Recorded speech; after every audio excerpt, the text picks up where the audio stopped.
Hi friends, welcome to 5 Minutes Tech YouTube channel. Here is Oppo Reno 11 Pro 5G smartphone. In this video, you will learn how to switch off or power off a phone Oppo Reno 11 Pro. First of all, if you long press this power button, what will happen? Power off menu is not appearing. Okay, so if you would like to power off or switch off your phone, what you have to do is just press power button and volume up button together. Okay, press and hold power button and volume up button and release. Now power off menu will appear here. From this circle, this middle circle, just swipe down. Okay, and your phone will be switched off. See here, you will experience some vibrations, then you can understand that your phone is switched off.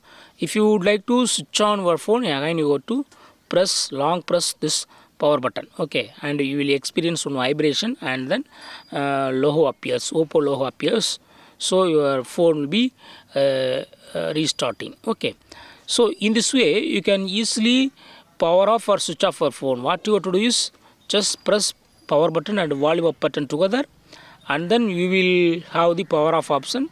From the white circle, just swipe down and phone will be switched off. Okay, that's all friends. Thanks for watching. Bye.